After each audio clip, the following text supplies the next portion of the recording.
Mauvais Studio.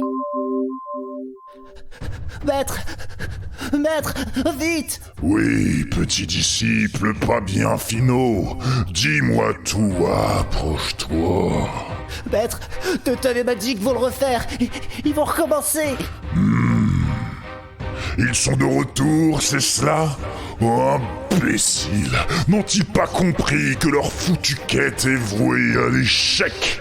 Une fois pour toutes, Frank Magic, Michel Tuttle, écoutez-moi bien, je ne vous le dirai qu'une fois.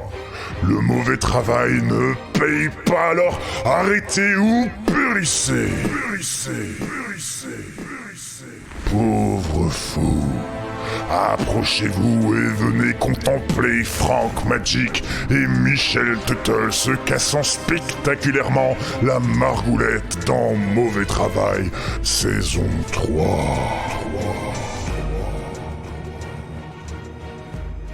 Nous sommes Michel Tuttle. Nous sommes Frank Magic. Et vous écoutez Mauvais Travail. Michel Tuttle. Frank Magic. Oh la vache. Mauvais Travail. Ça éclabousse. Frank Magic. Michel Tuttle. Bordel, ils nous volent notre travail! Ce manque d'humilité en face de la nature qui se manifeste ici me terrifie. Frank Magic. Michel Tuttle.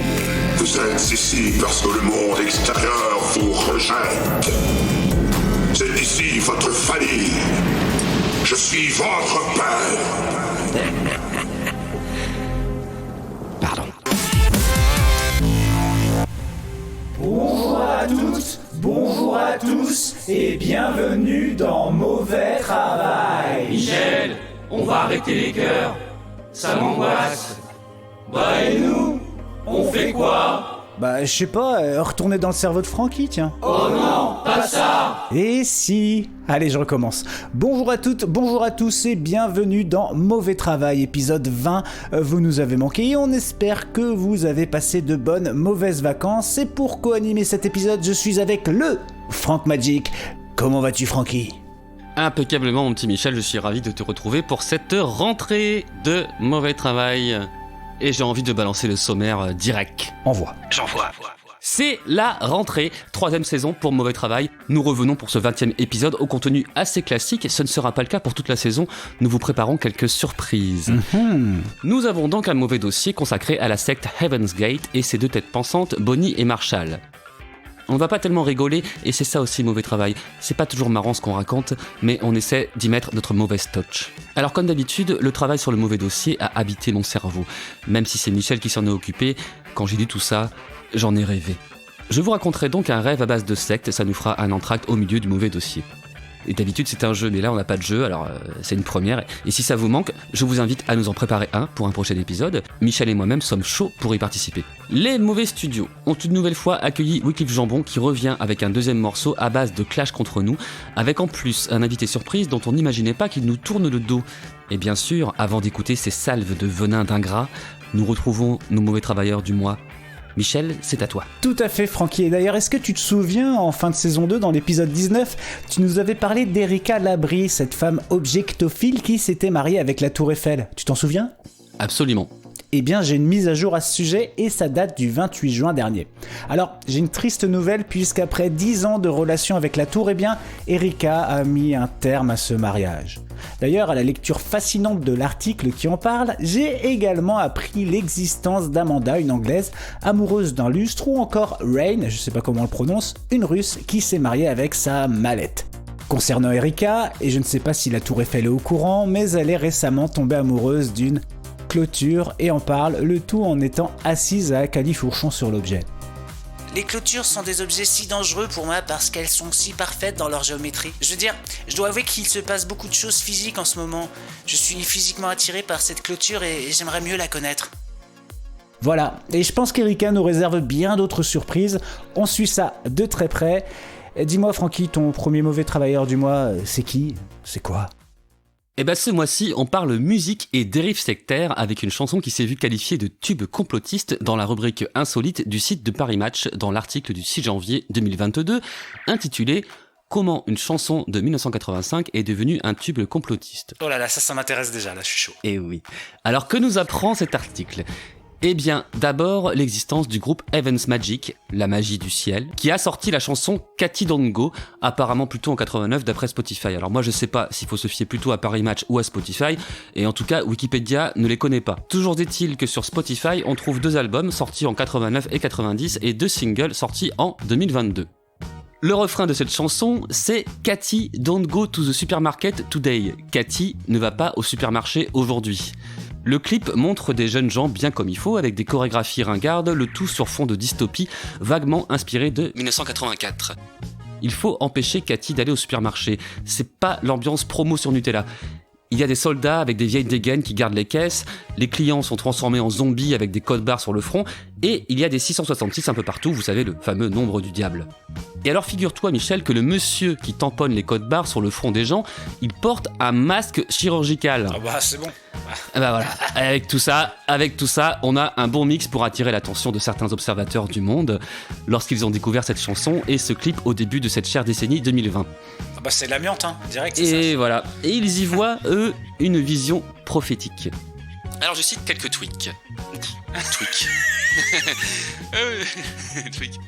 Je cite quelques tweets. Maverick in Wonderland nous dit: la chanson Cathy Don't Go du groupe Heaven's Magic, sortie dans les années 80, est l'histoire d'une femme nommée Cathy qui évite de justesse de se faire implanter une micro-puce 666 au supermarché. Et des gens portent un masque aussi. Quelle coïncidence! Smiley qui s'interroge, arc-en-ciel. Vindict Verbalis nous alarme avec ce tweet qui commence par un emoji en forme de sirène d'alarme. Cette vidéo a été téléchargée sur YouTube il y a 12 ans, mais il est clair qu'elle a été réalisée bien avant cela. Programmation prédictive de la marque de la bête. Bonhomme aux dents serrées. Et pour finir, un tweet de Coco56 hashtag « Je me soumets pas, je me confine pas, je me vaccine pas ». Hashtag Cathy don't hashtag go, sorti en 1985, déjà il hashtag prévoyait notre avenir, hashtag contrôler des individus sataniques. Mais ces commentateurs de Twitter savent-ils que ce tube a été produit par The Family, anciennement connu sous le nom d'Enfants de Dieu? Il s'agit d'un groupe qualifié d'apocalyptique, fondé par le pasteur David Berg dans les années 70 et qui a cumulé toutes les dérives associées aux sectes dont je ne ferai pas la liste ici, histoire de ne pas trop plomber l'ambiance. Les enfants de Dieu, ce sont notamment ces gens qui n'ont pas choisi leurs dérives puisque ce sont leurs parents qui les ont entraînés. Il y en a des célèbres comme Rose McGowan, les frères Phoenix, River, Joaquin, Rain et Summer, ou le chanteur Christopher Owens. Il y a aussi les adhérents de plein gré, comme Jeremy Spencer, ancien guitariste de Fleetwood Mac, qui rejoint le mouvement en 1971 et qui plus tard compose Cathy Don't Go. Les Enfants de Dieu ont été dissous en 1978, mais ils sont revenus sous un autre nom. Family International d'abord, et ensuite The Family, avec plusieurs productions d'œuvres musicales destinées à détourner leurs adeptes du show business qui est aux mains du diable. Ils sont discrets mais toujours actifs aujourd'hui et je suppose que leur retour avec 2 singles en 2022 est une réaction au succès de leurs chansons réactivées par l'ambiance Covid, etc. Voici les titres de ces 2 chansons avec de bonnes traductions par Google. Sucker for Love, Ventouse pour l'amour, et Count the Number, comptez le nombre. Et enfin pour finir avec cette histoire, voici la traduction d'un passage de la fameuse chanson Cathy Don't Go par Heaven's Magic. Cathy ne va pas au supermarché aujourd'hui, parce qu'il y a un homme très étrange à la caisse, et il y a un scanner laser où tu mets la main. Cathy ne va pas au supermarché aujourd'hui, n'y va pas Cathy, n'y va pas, sans identification informatique, il n'y a aucun moyen de payer. N'y va pas Cathy, s'il te plaît, n'y va pas. Je sais qu'il y a une promo spéciale sur le riz, et que tu peux acheter des haricots à un prix avantageux, mais c'est juste une façon pour eux de t'emmener sur leur terrain. Ce que tu ne sais pas, c'est qu'ils sont partout. Merci Franck. J'ai une question, c'est les vrais... Enfin, ça existe, c'est les vraies paroles, tout ça, ou c'est toi C'est les vraies paroles, c'est la vraie traduction qu'on trouve sur YouTube. Il y a une version sous-titrée traduite. Et il est bien le morceau ou... Il est bien dans son époque. Écoute, Cathy don't go to the supermarket, un truc comme ça. J'ai pas encore trop retenu, mais c'est un truc comme ça. J'ai envie de l'écouter. Cathy ne va pas au supermarché aujourd'hui. Il n'y a pas assez de syllabes pour bien traduire, tu vois. Ok, bah vraiment merci Francky alors, vraiment. Et bah avec plaisir mon petit Michel. Ouais. Et bah écoute, je vais faire une transition en parlant des paroles justement, parce qu'il y en a qui sont pas très sympas à ce qui paraît. C'est les paroles du dernier titre de Wyclef Jambon. Oh là là. Encore une fois, il collabore avec les mauvais studios pour nous descendre, c'est ça ? Tout à fait, alors pour la deuxième fois, Wyclef revient pour nous clasher, ça fait mal, mais on va quand même écouter ce qu'il a à dire. Ça s'appelle Une saison de plus, c'est une saison de trop, extrait d'aucun album pour vous, maintenant dans Mauvais Travail, et je suis vraiment désolé par avance, c'est vraiment très très sale, Francky. On envoie ça. Hey yo! Hey yo, c'est Wyclef! Et je suis pas tout seul. Tendez bien l'oreille, j'ai débauché un gars de chez vous. Haha, maman, je t'aime. Je vous avais conseillé de ne pas revenir, mais apparemment les enfants c'était plus fort que vous. Et en attendant, je crois vraiment qu'il y a pire. Je vais tout vous dire, soyez pas pressés mes loulous. Michel Tuttle, Frank Magic sont de retour, ben oui. On va encore se taper des sujets tout pourris et des jeux foireux que je n'ai toujours pas compris. Mettez des verbes dans vos phrases, les gars, c'est gratuit. Je vais venir te visiter la nuit, mon petit Francky. Quand tu te réveilleras en pleurant, petit pipi au lit. Change de jingle, mon garçon, les cauchemars de Francky. Vous êtes moyen, vous êtes de la bouillie. Allez-y, continue, on sait que vous n'êtes pas très fin. Vous n'êtes pas vraiment les pingouins qui glissent le plus loin. Si je vous croise, je vous renvoie direct à vos patelins. Vous surfez de volette, à la rame, ce n'est pas si loin. Une saison de plus, les gars, c'est une saison de trop. Une saison marron où il pleut du caca par ça. Une saison de plus, les gars, c'est une saison de trop. Et si vous en doutez, matez vite sur les réseaux. Une saison de plus, les gars, c'est une saison de trop. Une saison marron où il pleut du caca par ça. Une saison de plus, les gars, c'est une saison de trop. Et si vous en doutez, matez vite sur les réseaux.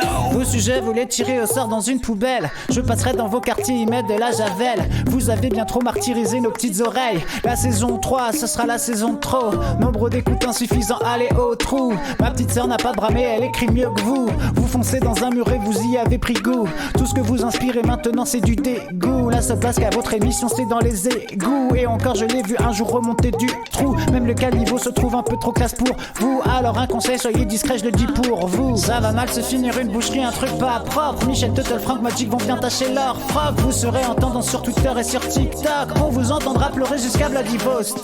Une saison de plus, les gars, c'est une saison de trop. Une saison marron où il pleut du caca par ça. Une saison de plus, les gars, c'est une saison de trop. Et si vous en doutez, matez vite sur les réseaux. Une saison de plus, les gars, c'est une saison de trop. Une saison marron où il pleut du caca par ça. Une saison de plus, les gars, c'est une saison de trop. Et si vous en doutez, matez vite sur les réseaux. Une saison de plus, les gars, c'est une saison de trop. Oreilles sales, parce que vous êtes toujours trop cons. Une saison de plus, les gars, c'est une saison de trop. Wyclef Jambon, ok. Hey yo, Wyclef Jambon, oreille sale. Ouais. On est en train de siphonner les mauvais studios.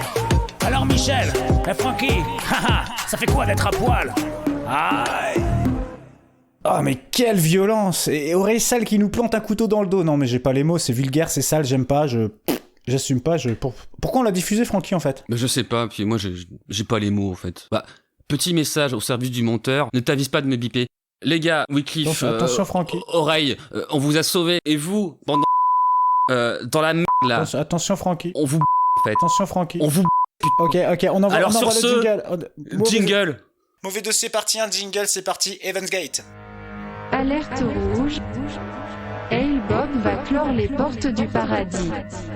Michel et Francky vous en parlent dans Mauvais Travail. Dans l'épisode 15 de Mauvais Travail, lors de notre célèbre séquence des mauvais travailleurs, j'évoquais des assureurs assez malins qui avaient créé des assurances contre les abductions, soit les enlèvements extraterrestres. Dans cette séquence, je parlais brièvement d'un des clients de l'une de ces assurances, la preuve avec cette archive des mauvais studios. Dans les clients de la compagnie, on comptait entre autres Marshall Applewhite, le gourou de la secte Evans Gate. D'ailleurs, je pense qu'on pourrait en parler pour un deuxième épisode sur les dérives sectaires, car son cas, lui, est très très sale, à base de se suicider pour rejoindre une autre planète.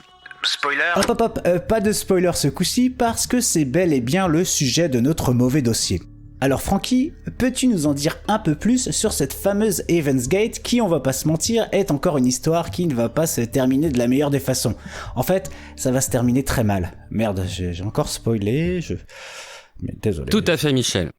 Et il faudra vraiment penser à nous enlever de la catégorie humour pour, je sais pas, société par exemple. Ouais, c'est vrai. Parce que même si des éléments de l'histoire peuvent paraître risibles, on parle de dérives sectaires. Et ça, en vrai, c'est pas marrant. Je reprends donc.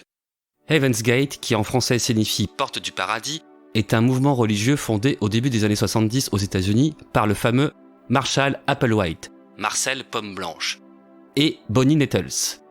Si on doit résumer très grossièrement la croyance de notre bande de pas joyeux drilles, en gros, leur destinée, c'est d'effectuer une action ultime qui leur permettra de quitter la Terre pour un monde meilleur. Ok, alors pour expliquer tout ça, nous allons commencer par vous présenter les deux leaders de ce mouvement, avec en tête Marshall Applewhite qui est né le 17 mai 1931 à Spur, au Texas, et décédé, vous saurez rapidement comment, le 26 mars 1997 à Rancho Santa Fe en Californie. Marshall Applewhite est le fils d'un pasteur presbytérien. Selon John Alexander, un ami d'enfance d'Applewhite, Marshall était croyant, mais pas du tout fanatique. À 18 ans, il avait une personnalité magnétique, mais très positive, qui vous poussait à vous dépasser. Ça me fait penser à notre président de la République. Ouais, à la base, le délire de Marshall, c'est pas la porte du paradis, mais le répertoire lyrique. Il a un bel organe et tente une aventure artistique dans les années 60 en essayant de percer à Broadway. Bon, ça ne fonctionne pas franchement, alors il continue sa vie, se marie, a 2 enfants et est recruté comme prof de musique assistant à la fac d'Alabama, puis à celle de St. Thomas à Houston. Cette vie pépère ne le satisfait pas au point qu'il fait une dépression et perd tout, sa femme, son fils et son job. Il n'a plus rien à perdre, alors... Alors rien, il persiste à se fondre dans la masse. Selon certaines sources, Marshall tente désespérément de refouler son homosexualité. Il se met en couple avec une femme et fait ainsi bonne figure au sein de ses communautés familiales et religieuses dans lesquelles être homosexuel c'est mal. Plus tard, c'est tout de même sa relation avec un de ses élèves qui motive l'établissement catholique à le virer afin d'étouffer le scandale. Cet événement lui vaut aussi d'être rejeté par son père qui meurt quelque temps plus tard, plongeant un peu plus son fils dans la dépression. À 39 ans, le gars pète un plomb et fait une crise cardiaque au cours de laquelle il dit avoir entendu des voix et vécu une EMI, une expérience de mort imminente. Vous savez, les personnes qui parlent d'un long tunnel avec une lumière au bout. C'est à ce moment-là qu'il a une illumination et découvre les mystères de l'au-delà. Après cette expérience charnière en 1972, il rencontre une personne qui l'aidera à enfoncer un peu beaucoup plus le clou dans ses nouvelles croyances, une infirmière âgée de 44 ans qui s'appelle Bonnie Nettles. La femme est austère, elle est mariée à un homme d'affaires, elle a 4 enfants et semble assez normale, du moins pour les voisins. Bonnie est issue d'une famille baptiste très pieuse et fan d'occultisme. Son dada, c'est le spiritisme, l'astrologie, etc. Elle a même un pote mort avec qui elle communique régulièrement, un moine décédé au 19e siècle. Concernant sa rencontre avec Marshall, on n'est pas trop sûr. Soit ça s'est passé à l'hôpital où il était soigné, soit dans un service psychiatrique, soit dans un cours de théâtre, ou alors... Soit les 3 en même temps. Oui, ou alors à Glarfour au rayon eau bénite et planche de Ouija. En tout cas, une chose est certaine, le coup de cœur est réel, mais il décide d'un commun accord de ne pas avoir de relations sexuelles. Plus tard, Bonnie perd la garde de ses enfants et décide d'aller vivre avec son pote Marshmallow. Pour ce qui est du normal, on s'en éloigne doucement, puisque la douce Bonnie établit le thème astral de son nouvel ami et se rend compte d'un alignement des planètes exceptionnel. Conclusion, leur rencontre n'est pas un hasard. Bah non.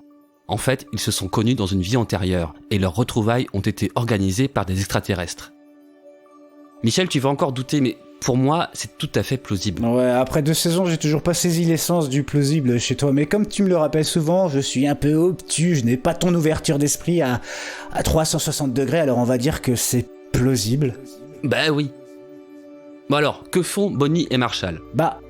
Après s'être trouvé tout un tas de points communs chelous, ils ouvrent une librairie et donnent également des conférences sur la théosophie. Ok Google, c'est quoi la théosophie ?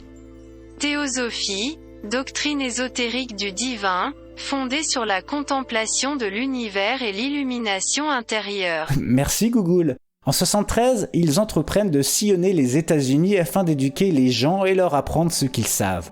Aussi, histoire de mieux les comprendre, sachez que leur lecture préférée et une des fondations de leur mouvement est le livre de l'Apocalypse dans la Bible, plus précisément la Révélation. Dans cette séquence du Saint Bouquin, il y a 2 témoins, 2 prophètes de Dieu. Pour Bonnie et Marshall, cela ne fait aucun doute, ces prophètes, ce sont eux 2. Ils en tirent une autre conclusion irréfutable. La Terre touche à sa fin et eux sont les témoins chargés de sauver quelques élus des esprits de haut niveau, quoi. Ils commencent ainsi à se surnommer les deux et se font également appeler Bo et Ti, Bo et Pip. Mais pas Bo et Ti, Do et Ti, imbécile. En même temps, j'ai pas l'impression que Frankie est relevé. Bon bah c'est pas grave, on continue dans le doute. Bo et Pip, de tout UFOs ou même Guinea and Pig pour cochon d'Inde. Et là j'ai pas compris et j'ai pas cherché, on s'en fout. Ils ont plein de pseudos et c'est trop cool. Il y a quoi sinon? Tic et Tac, Jackie et Benji? Un gars, une fille, chouchou, loulou? Non, mais pourquoi pas, Francky, tu fais bien de lâcher des blagues maintenant parce que c'est que le début. Et là, ça va sérieusement devenir glauque. Ok, Michel. Fort de ses enseignements et de leur lecture, il traverse donc le pays et distribue des pamphlets partout, histoire de se faire des copains disciples. Ils y parlent ovni, fin du monde, etc. Marshall est d'ailleurs un chouïa parano à l'époque et il déclare dans une interview à un journaliste: « Nous allons être assassinés. Et quand ce sera le cas, après 3 jours et demi, nous ressusciterons pour passer à une nouvelle étape supérieure à l'humain. » Et plus précisément, il faut qu'ils fassent vite, car ils seront prochainement tués et transportés dans une navette spatiale. Ils décrivent d'abord cela à leur audience, qui est plutôt faible à ce moment-là, et ils appellent cette histoire la démonstration. Au passage, c'est dommage qu'ils ne l'aient pas fait. Ça nous aurait fait un nouveau jour férié. Ils apprennent également à leurs potentiels disciples qu'en gros, ils étaient autrefois des extraterrestres qu'on a transférés dans des enveloppes humaines et qu'ils vont bientôt retourner d'où ils viennent. Beaucoup plus tard, il sort une première cassette d'initiation appelée « Dernière chance avant d'évacuer la Terre avant qu'elle soit recyclée ». Quand il dit recyclée, il faut bien sûr entendre « détruite ». Il y parle de ses origines divines et extraterrestres dans un langage un peu particulier. Là, vous dites et vous continuez à nous dire, mais qui pensez-vous être?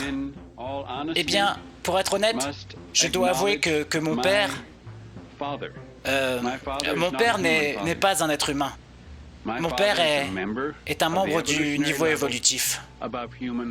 Il est au-dessus des humains, au royaume de Dieu, le royaume des cieux. Mon père m'a donné bien avant notre civilisation, m'a donné naissance dans ce royaume au-dessus de l'humain, ce royaume des cieux. Petit détail, Francky. Alors, je ne sais pas si ce sont des ajouts a posteriori dans le récit qui ont été faits au fur et à mesure de leur histoire, mais selon Marshall, les navettes passent seulement tous les 2000 ans. Donc s'il y a une grève des transports intergalactiques ce jour-là, j'imagine pas le bordel chez les disciples. Ah ouais. Alors, histoire de percer dans le game religieux, ils se greffent à quelques rassemblements de croyants. Mais les autres groupes n'adhèrent pas à leur récit, ils les trouvent ridicules, de pure connerie. Ils leur ferment donc l'accès à leur rassemblement de croyants. Lors de ce long voyage, Bonnie et Marshall sont épuisés, ils marchent des heures, ça leur sape le moral. À cette époque, ils sont très pauvres, ils vivent dans leur voiture, ils arnaquent des hôtels en faisant des hôtels basket et ils survivent en mangeant du pain pendant des semaines. Fort d'une grande motivation, ils parcourent quand même 12 000 km en un mois, sans que personne ne commence à les suivre. Ok, alors peut-être que personne commence à les suivre, mais moi il y a un truc que j'ai envie de suivre là. Tu sais ce que c'est ? C'est le rêve de toi. Le rêve de toi, mon Francky. J'ai envie d'écouter ça et puis après on revient à nos illuminés. Bah, t'as bien raison, Michel. En plus, c'est un rêve, comme d'habitude, complètement dans le sujet, et qui est quand même un peu plus lumineux, je pense. Les petits mauvais, vous avez l'habitude maintenant, j'ai encore fait un rêve sous influence du mauvais dossier du mois, et je vous raconte tout de suite. Jingle. Le rêve de Francky.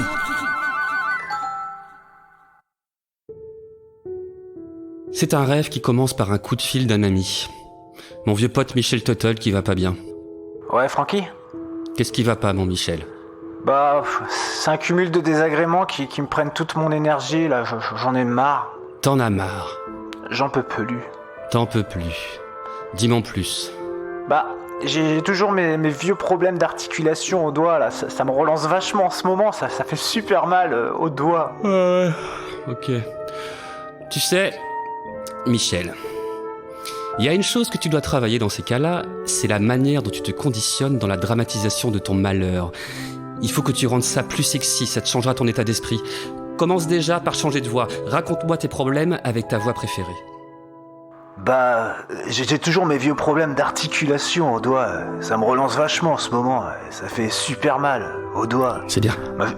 Hein ? Non, c'est bien, continue. Ma généraliste m'a envoyé voir un articulatologue spécialiste des doigts. Et alors, il a trouvé quoi? Bah rien, il m'a envoyé voir une spécialiste des maladies rares en articulatologie des doigts. Ah. Et elle a trouvé quoi? Bah rien de plus. Eh bah bravo les spécialistes. J'imagine qu'ils ont chacun eu droit à un commentaire Google bien remonté? Bah justement, c'est là que les problèmes s'enchaînent, je trouve. J'ai voulu les descendre à base d'un commentaire caustique à souhait, comme t'as pu imaginer, sauf que... Bah pas moyen d'écrire à cause de mes douleurs articulatoires aux doigts. Ah merde. Ouais, et du coup je me suis vite retrouvé avec l'esprit envahi par toutes ces choses à me rappeler. L'angoisse, je trouve. Par exemple? Bah d'habitude, avant d'aller au Lidl, je note toutes les promos sur mon bloc-notes, tu vois, histoire de pas passer trop de temps là-bas, à cause des néons, tu sais comment ça m'angoisse. Oui, je sais, ouais. Bon, ça va, si c'est que ça. L'impact sur ton quotidien n'est pas bien méchant. Non mais attends, c'est pas tout. Je peux plus renseigner mon journal intime au quotidien. Ça fait 2 semaines, là, j'en peux plus. J'ai accumulé tellement de pensées intimes que je me passe en boucle toute la journée pour pas oublier. C'est comment dire, très envahissant mentalement, je trouve.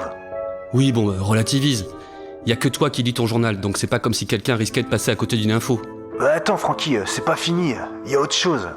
Tu sais que bientôt, on enregistre le prochain mauvais travail et c'est moi qui fais nos propres recherches pour le mauvais dossier sur les plus grands sosies de l'histoire. Ouais, et... Eh ben, j'espère que ça va s'arranger, quoi. Sinon, ça va mettre l'émission en péril. Je vais pas pouvoir l'écrire, quoi. Ah ouais, merde. Ok. On va trouver un moyen de t'aider. Je vais trouver. Michel, je vais te guider dans ta guérison.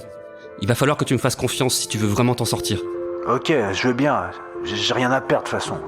Je vais simplement te donner quelques préceptes de vie, des attitudes à suivre face à l'adversité qui vont te porter et t'extirper de tes malheurs. Ok, ouais, bah vas-y, j'écoute. Non, pas comme ça au téléphone. Ah. Il faut que tu viennes chez moi. Je vais te mettre en condition. Il faut que tu sois réceptif. Il faut te plonger dans ma parole. Ok, bah j'arrive. Je viens chez toi, Francky. Je suis chaud. Le changement, c'est maintenant. En attendant l'arrivée de Michel, je réfléchis à comment créer les conditions idéales pour qu'il reçoive mon message dans les meilleures conditions. Je me dis qu'il faut que ce soit intimiste. Et ça me donne une idée. Je nous revois lorsque nous avions 17 ans, passant l'été au camping de Vosserfenbollet. C'est ça. Je vais mettre ma tente dans le salon, un peu d'encens à l'intérieur, et hop, ça fera une ambiance chamane. Je monte donc à mon cagibi pour prendre la tente, j'ouvre la porte du cagibi, et là, je constate qu'en lieu et place d'un cagibi, je dispose d'une grande salle de conférence sonorisée avec une capacité d'accueil de 1100 personnes. C'est donc dans ce décor, finalement, que je reçois Michel lorsqu'il se présente à moi. Oh, Francky, ça y est, je suis là. Bienvenue chez moi. T'as une salle de conférence, putain, c'est grand. Oui, je trouve aussi. Et c'est pas pour me déplaire. Plus j'y réfléchis, plus je me dis que cette grandeur est à la mesure de l'ampleur de l'onde de choc spirituelle que je suis sur le point de t'envoyer dans les minutes qui viennent. Ouais, bah moi je suis ouvert, il faut que je m'assoie ou je reste debout. Assis-toi, s'il te plaît, Michel. Sur le siège K de la rangée 12. Ouais, ok. Ah bah ça y est, j'y suis. Assis-toi confortablement. Bah ça y est, j'y suis, je te dis. Ok.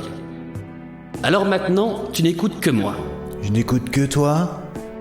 Écoute-toi, Michel. Quoi ? Écoute-toi. Ouais, je parle, je m'écoute. Extraordinaire, je trouve. Calme-toi, Michel. Je te trouve bien sarcastique. Quand je dis « écoute-toi », je veux dire, en général, au quotidien, quand tu parles, c'est chiant. En tout cas, c'est ce que j'ai remarqué depuis quelque temps. Ah bon ? Ben oui. Depuis 6 mois, t'es plus le même. Depuis que t'as perdu ton boulot et que t'as enchaîné les dramas avec l'expulsion, tes problèmes de famille, de fric, de santé. Tout le temps, tu m'appelles, n'importe quand. C'est fatigant. Quand tu parles, ta voix porte la lourde empreinte de l'ennui que ta détresse te fait subir au quotidien. Et moi, j'ai pas besoin de ça. Ouais, t'es dur, je trouve. Peut-être. Ouais, c'est sûr. Si tu le dis. Bah, tu veux dire que je te saoule ? Enfin, tu trouves ? Tu as le potentiel pour, et tu en abuses parfois. Michel, tu as un vrai problème d'autoconditionnement. Apparemment, tu ne sais pas ce que c'est. Bah non, c'est quoi ?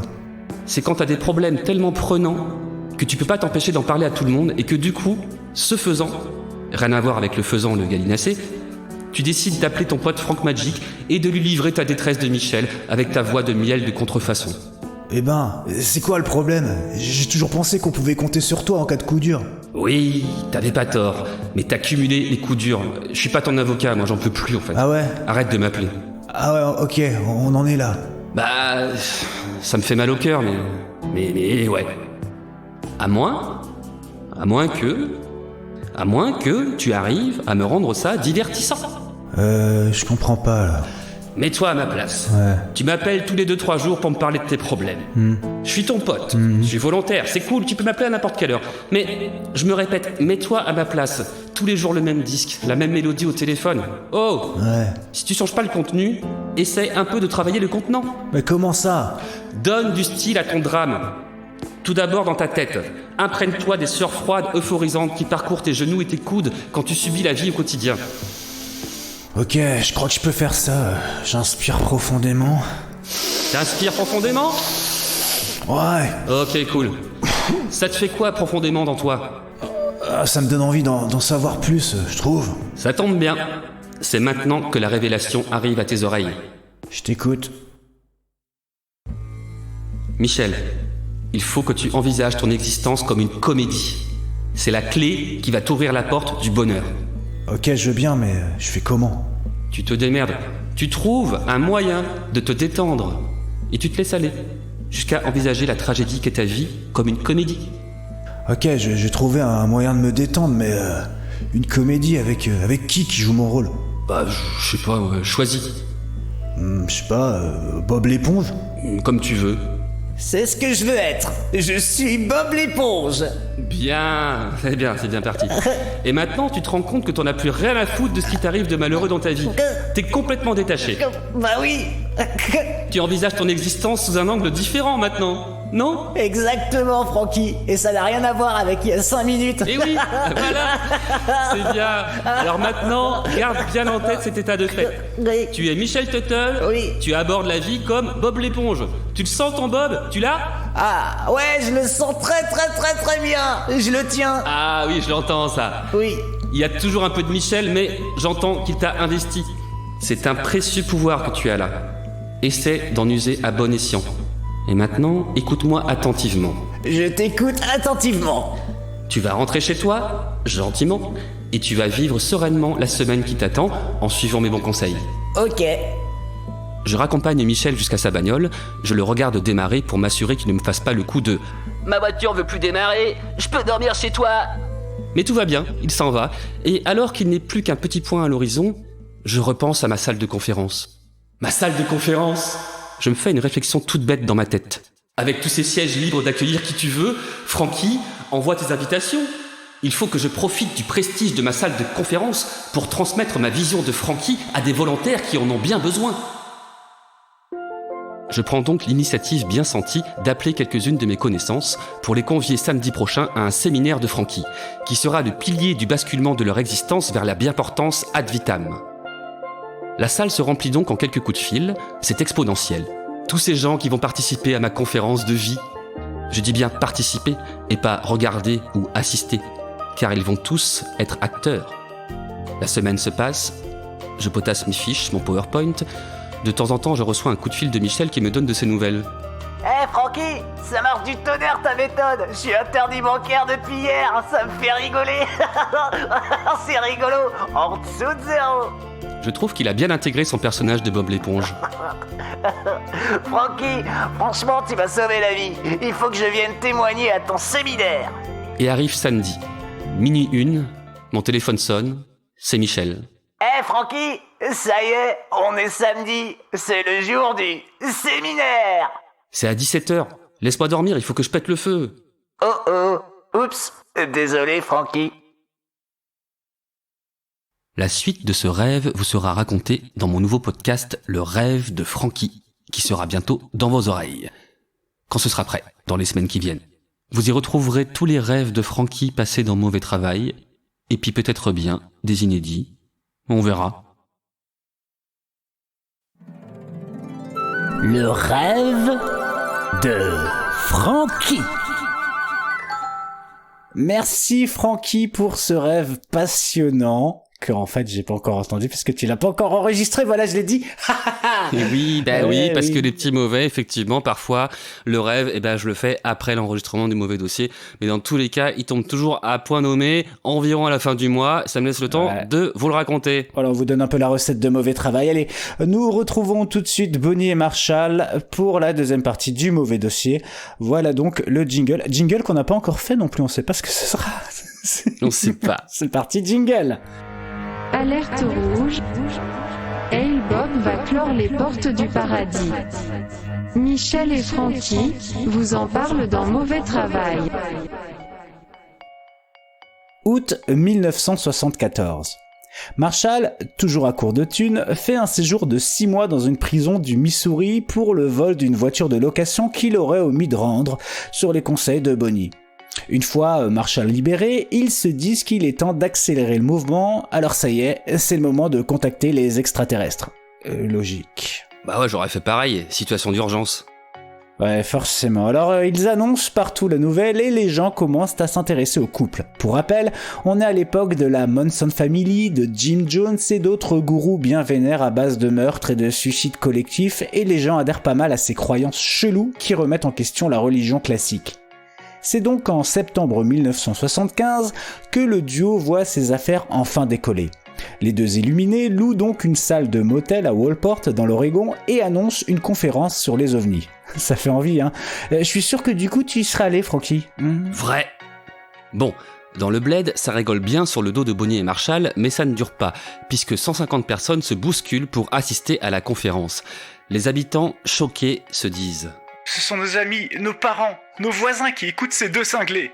Au final, ils ont bien fait de se méfier, puisque les deux gourous en devenir embarquent 20 convertis, dont un certain Aaron Greenberg, dont vous pouvez facilement trouver des témoignages ça et là.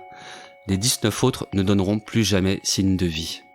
Un journaliste de CBS, après la disparition des 20, dira « C'est un mystère, et on ignore s'ils sont partis dans l'espace, ou s'ils ont été enlevés. » Donc, les gens commencent à bien les suivre et on les surnomme le crew, la team ou les disciples.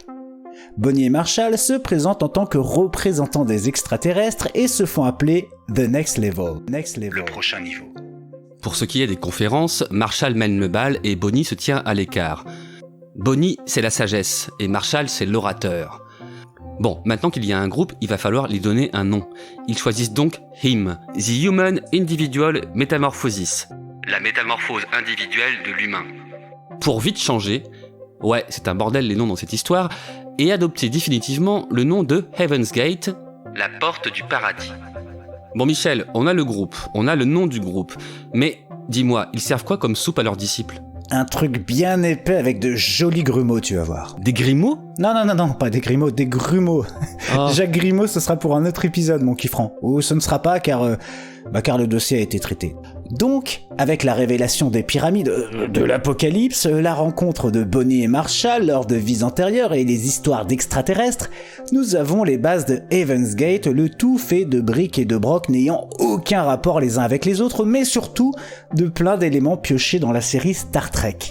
Dans la Bible, histoire d'avoir une base un peu classique, mais aussi dans des revues spécialisées dans les soucoupes volantes ou même dans des méthodes de régime détox. Ouais, et puis histoire de rendre le truc un peu cohérent, ils vont inventer leur petite histoire. Allez, branche ton mixeur, on met tout ça là-dedans et on voit ce qui en ressort. Alors, attends, je remets tout ça dans l'ordre. Donc en fait, Dieu est un extraterrestre hautement avancé qui sillonne le cosmos dans un gigantesque vaisseau, tandis que Marshall n'est rien de moins que la seconde incarnation de Jésus. Notre planète étant en fin de cycle, c'est-à-dire vouée à la destruction, l'humanité, du moins une petite partie d'entre elles, doit accéder au prochain niveau. Mais pour ce faire, il faut évidemment acquérir un contrôle parfait de son véhicule corporel terrestre en se tenant à l'écart de tous les plaisirs physiques et en particulier du sexe. Ouais, parce que le sexe, c'est vraiment caca pour eux. Ouais. En fait, l'explication, c'est que vu qu'ils doivent quitter la Terre, il ne faut pas que juste avant le grand voyage, ils regrettent les plaisirs de la vie, tels que le sexe, et flanchent avant de partir. Et pour régler ce problème, 8 membres du crew partiront à Mexico plus tard dans les années 90 afin de se faire castrer. Radical. Au passage, la santé de Marshall se dégradera après cette opération quelque peu hasardeuse. Ah ouais, ok. Bon, alors moi je vais juste revenir sur sa série préférée puisqu'on sait que Marshall est un grand fan de Star Trek. Il utilise d'ailleurs des citations de la série et prétend même que les extraterrestres communiquent avec lui via le show TV. Eh ben pourquoi pas. Moi aussi ça me parle Star Trek. Ouais, je m'en doutais. Sinon, ils ont un dress code aussi, à base de tenues sombres et comme Marshall kiffe les Nike, ils portent tous des Nike. Francky, j'ai dit Nike 3 fois, tu dois citer 3 marques de pompe. Allez. Reebok, TBS, Timbaland. Merci. Et petite croustille, Marshall le mégalo récupère le slogan de Nike qu'il transforme en Just Do It en référence à son surnom. Et Francky, retiens bien cette histoire de Nike car je vais y revenir. Pour continuer sur le côté fashion, les disciples doivent tous arborer une coupe de cheveux assez courte, la même car selon Do, les extraterrestres sont asexués car, on le rappelle, le sexe, c'est caca. Ouais. On doit tout de même signaler que Heaven's Gate se démarque relativement des autres dérives sectaires en laissant des libertés à ses adeptes. Ce n'est pas exactement le cas, il y a quand même une emprise et des vieilles règles, mais ils veulent que les adeptes restent parmi eux, non pas par crainte des gourous, mais par conviction. Ils peuvent même choisir leur pseudo du moment qu'il contient Doti ou Odi, histoire de big up Do et Ti. De 76 à 79, la secte part vivre dans les Rocheuses, loin des familles et également dans le Texas, complètement soumis à Marshall et Bonnie, qui peuvent leur laver le cerveau comme Jaja avec leurs théories. En 85, Bonnie Nettles meurt d'un cancer. Apparemment, elle n'a pas écouté son docteur car elle pensait être immortelle. Bon, apparemment elle a eu tort. Pour Applewhite, tout de même choqué, il ne s'agit pas d'une mort classique, mais plutôt d'un passage au niveau au-dessus, le fameux Next Level tant convoité. Mais Bonnie, elle était en avance, elle était trop forte et ne pouvait attendre ses petits camarades. Ah, parce qu'on n'en a pas parlé, mais pour passer le niveau au-dessus, en fait, la fameuse action ultime que j'évoquais au début, et je pense que vous vous en doutiez, c'est la mort. Alors rassurez-vous, Marshall a un wifi de l'espace et donc il continue de communiquer avec Bonnie. Enfin, selon lui, c'est plus de la télépathie que du wifi. Après le passage au niveau au-dessus de Bonnie, Marshall, Do, enfin appelez-le comme vous voulez, passe le next level de la parano. Il pense que son groupe est infiltré et il parle encore plus de l'apocalypse. Ainsi, il durcit les règles dans le crew. Marshall entre dans l'obsessionnelle précision, ça devient encore plus fou. Tout est réglé comme une horloge dans un RER, tout est chronométré, ritualisé. Si tu veux prendre un bain, c'est pas plus de 6 minutes. Toutes les 12 minutes, les disciples doivent faire un rapport. Si tu veux écouter des grandes gueules sur RMC, c'est mort, on veut pas que tu te poses trop de questions. Par contre, tu as une liste de programmes que tu peux regarder. Par exemple, si tu veux mater Star Trek, c'est Open Bar. S'il y a une scène un peu sexuelle dans un film, tu devras tourner le regard et bien montrer que ça te dégoûte.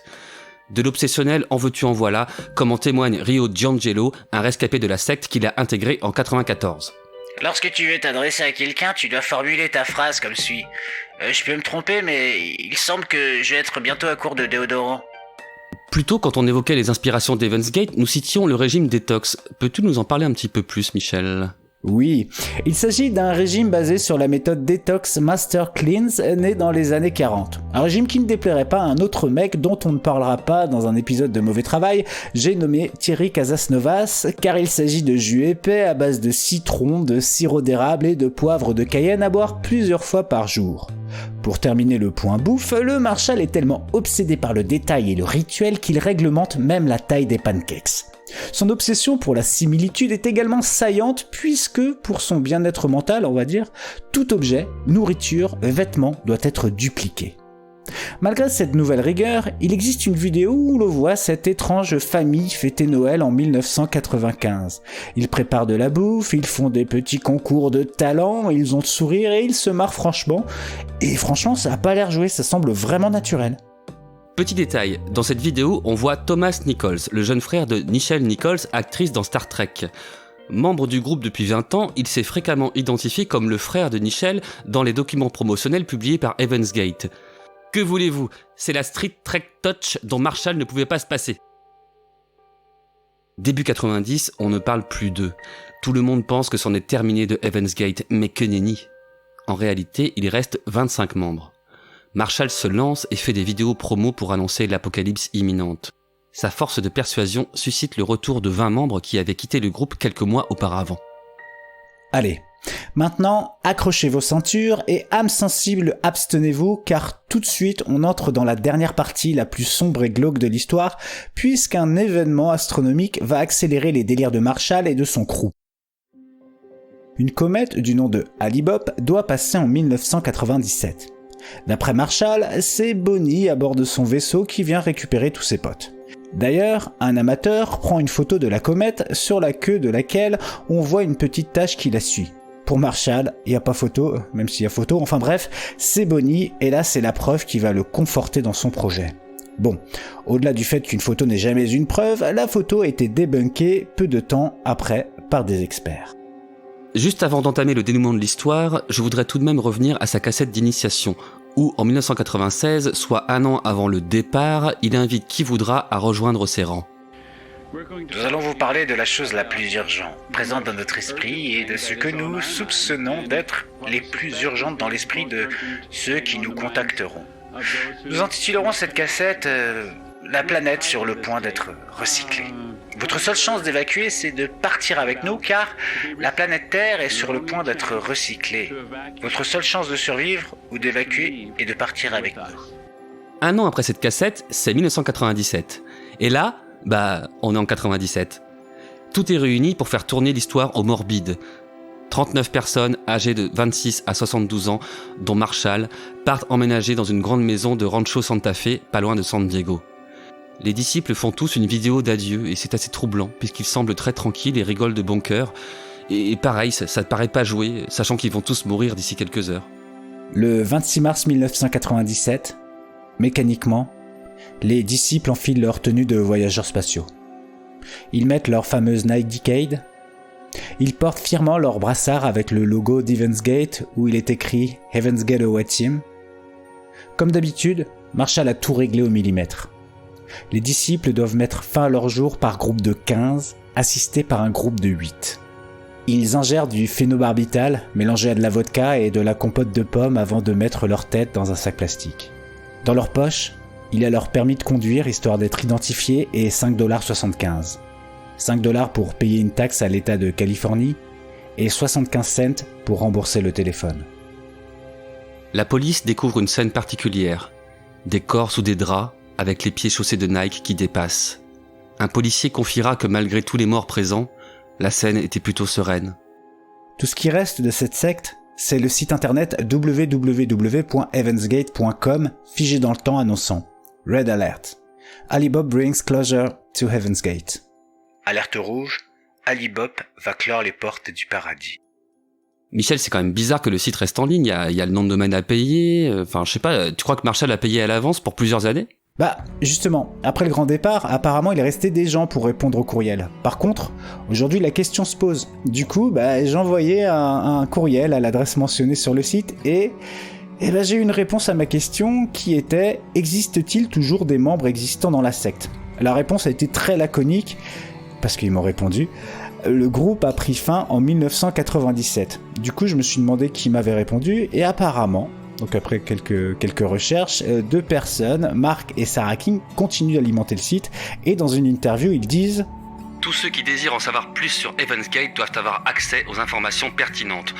Nous plantons des graines qui se développeront dans le futur, témoignant du passage au next level et expliquant comment s'y préparer. » Du coup, je me suis pas arrêté là. Donc même si j'avais ma réponse et je savais qui c'était, je me suis dit que j'allais leur poser une autre question. Alors je leur ai demandé qui ils sont et quel est leur rôle, même si je savais qui c'était. Et donc ils ont répondu qu'ils avaient rejoint le groupe au début des années 1975 et qu'ils faisaient la maintenance du site, répondaient aux emails, protégeaient et diffusaient les informations du groupe.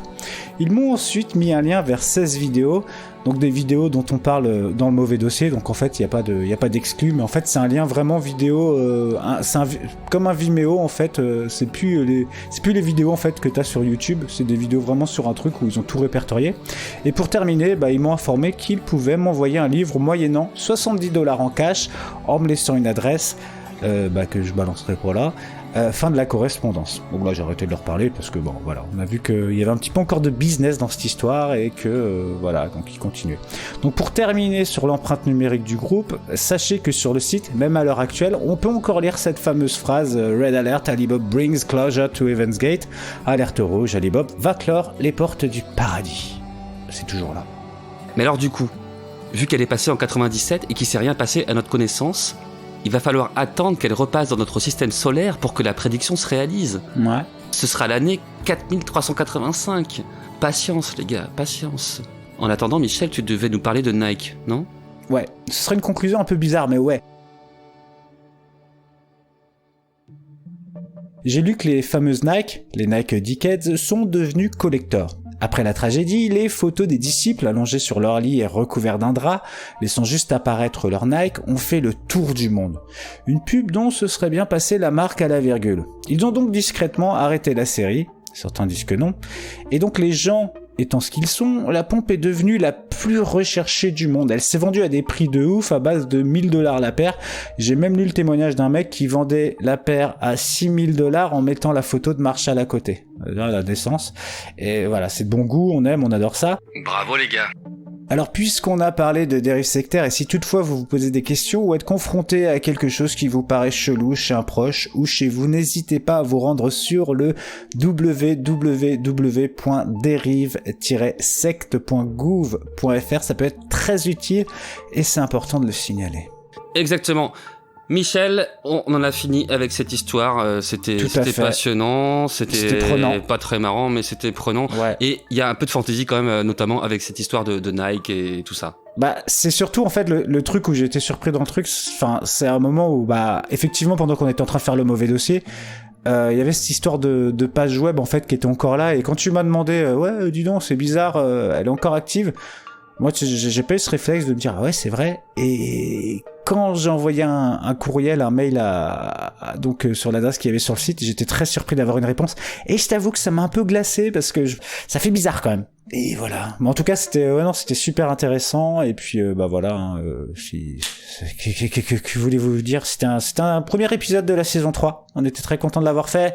Et on se retrouve quand ? On se retrouve dans pas longtemps, je crois. Bah oui, dans pas très longtemps. Peut-être avec un petit MJ. Un petit MJ. Ouais, dans 15 jours. À peu près. Voilà, et puis bah, pour conclure, moi j'ai envie de faire une grosse dédicace à Jean-Pierre Moustache. Jean-Pierre Moustache. Voilà. Salut Jean-Pierre, je t'ai pas encore rencontré, mais je sens que t'es un gars bien et j'ai hâte de te rencontrer, mon gars. Salut Jean-Pierre Moustache. Salut Jean-Pierre. Je sais pas qui c'est. Je t'expliquerai. Ok.